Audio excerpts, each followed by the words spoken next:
Okay, just slide it off with my tools, and then you're gonna have to remove this cap, and then there's one Phillips screw there, 1, 2, and then there's I believe there's another one down there.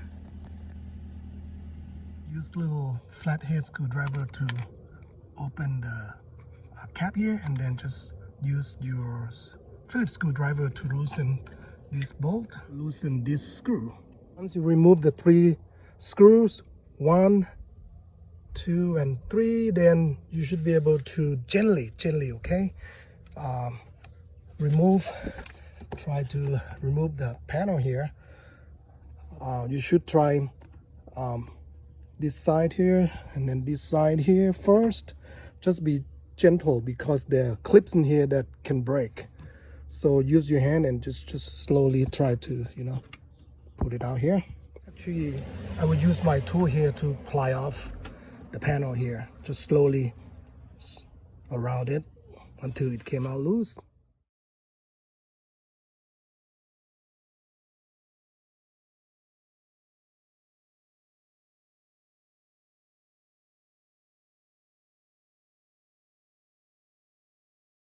Actually, I just removed that piece out here.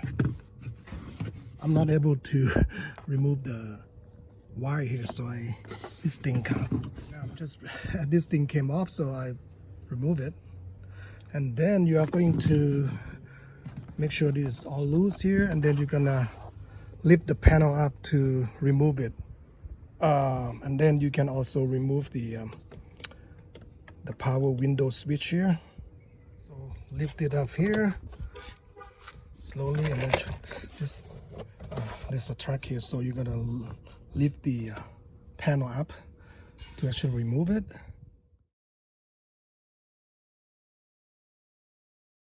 So the panel came off. Okay, yeah, it's loose. Then you're actually gonna be removing this out of here so you can have more room to work on the glass. These 2 wires here from right here, pretty easy to do. Then you're gonna have disconnect this harness from here, which is a little bit tricky. So what happened was that the glass went off track on both ends. You can see one, so we sit it on here, and then the other end over here, you might not be able to see it, but anyways, up there. So we're gonna apply some Corolla glue here, because probably to hold it in a strong position so it won't come off the track again. So it took a little bit more work. We have to loosen this a little bit so we have access, because it's what really jam.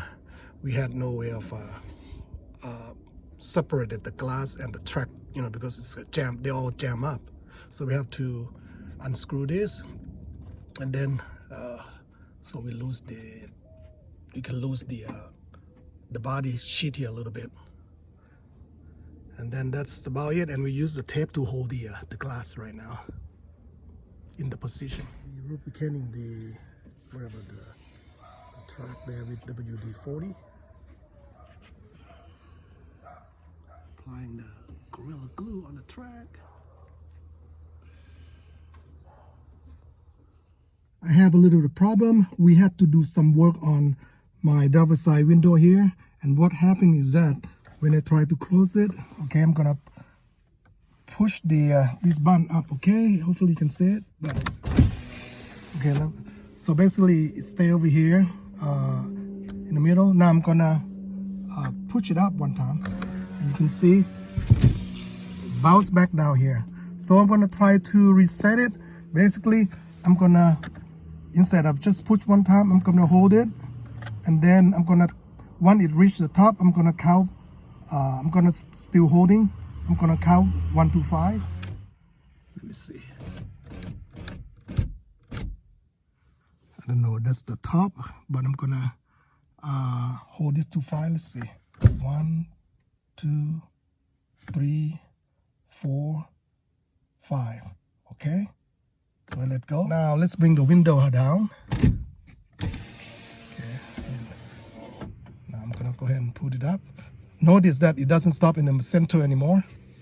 So hopefully I reset it. I'm gonna just push one time and let go.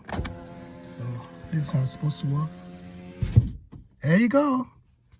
It stops right there. So you have set the, I guess you can say, the new limit, because I think when you work on the window here, I remove the panel, all of that stuff, and adjust the track.